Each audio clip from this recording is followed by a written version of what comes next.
ہم عاجزی کو کیسے اپنا سکتے ہیں؟ یاد رکھیں، اللہ کی بارگاہ میں عاجزی کرنے والے پسندیدہ بندے ہیں۔ رسول پاک کی بارگاہ میں عاجزی کرنے والے بندے پسندیدہ ہیں۔ اس کو افضل عبادت کہا گیا۔ ایک ہے تکبر، اور ایک ہے ذلت، اور ایک ہے عاجزی۔ اپنے آپ کو ذلیل نہیں کرنا مگر تکبر بھی نہیں کرنا، بیچ میں رہنا ہے۔ بیچ میں کیا ہے؟ عاجزی۔ اب ہم یہ سنتے ہیں کہ عاجزی ہم کیسے پیدا کریں؟ یہ تصور جمائیں کہ مجھے مر کر رب کی بارگاہ میں حاضر ہونا ہے، سارا تکبر چلا جائے گا۔ جو علم کی وجہ سے ہے، یا مال کی وجہ سے ہے، یا عہدے کی وجہ سے ہے، یا کوٹھی کی وجہ سے ہے، یا سواری کی وجہ سے ہے، یا عمر کی وجہ سے ہے، چودراہٹ کی وجہ سے ہے، وڈیرا اس وجہ سے، یہ سب ختم ہو جائے گا۔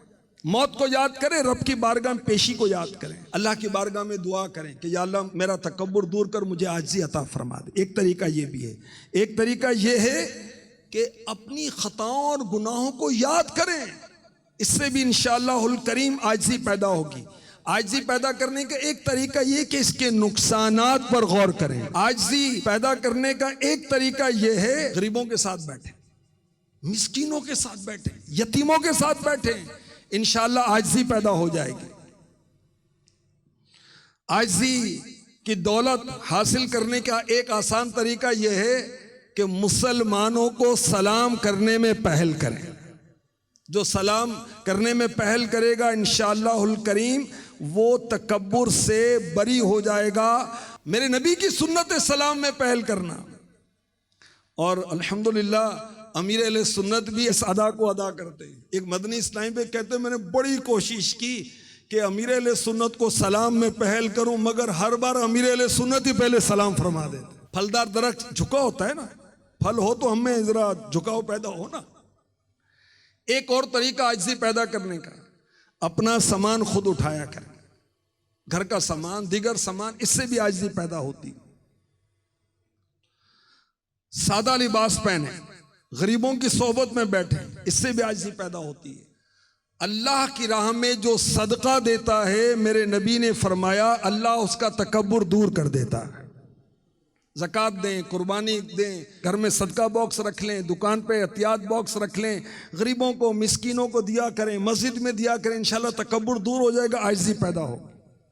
عاجزی پیدا کرنے کا ایک اور طریقہ، حق بات کو مان لیا کریں، چاہے وہ مرتبے میں کم ہے، عمر میں کم ہے، اگر اس کی بات سچی ہے تو مان لیں، ٹھیک ہے۔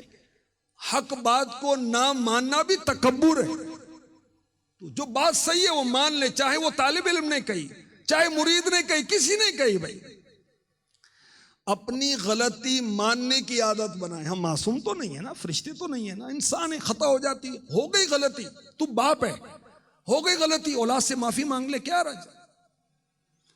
آپ شوہر نامدار ہیں، ہو گئی غلطی، بیوی سے معافی مانگ لے، کیا رجا۔ آپ HOD صاحب ہیں، ہو گئی غلطی، اپنے ماتحت سے معافی مانگ لے، کیا رجا۔ یاد رکھیں، معافی مانگنے سے عزت کم نہیں ہوتی، زیادہ ہوتی ہے۔ صدقہ دینے سے مال کم نہیں ہوتا، زیادہ ہوتا ہے۔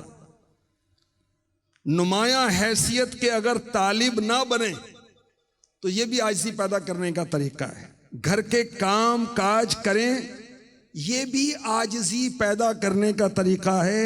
میرے نبی اپنے کپڑے مبارک خود سی لیا کرتے تھے۔ میرے نبی صلی اللہ علیہ وسلم اپنے مبارک نعلین یعنی جوتے مبارک خود گانٹھ لیتے تھے۔ گھر کے کام کاج کریں، اس سے بھی انشاءاللہ الکریم ہماری طبیعت میں عاجزی آئے گی۔ ملاقات کے لیے جایا کریں، اس سے بھی عاجزی پیدا ہوتی ہے۔ غریبوں کے ہاں جائیں، ان کی دعوت بھی قبول کریں، اس طرح بھی عاجزی پیدا ہوگی۔ سادہ لباس پہنیں، سنت کے مطابق لباس پہنیں، اس سے بھی انشاءاللہ الکریم تکبر دور ہوگا، عاجزی پیدا ہوگی۔ اور دعوت اسلامی کے مدنی ماحول میں آ گئے، اجتماع میں آنے لگے، 12 دینی کام کرنے لگے، مدنی چینل دیکھیں، سوشل میڈیا آپ دعوت اسلامی کے مختلف پلیٹ فارم سے دیکھیں، اس کو فالو کریں، انشاءاللہ الکریم یہ بھی ذرائع ہیں جس سے ہماری طبیعتوں کے اندر عاجزی آئے گی۔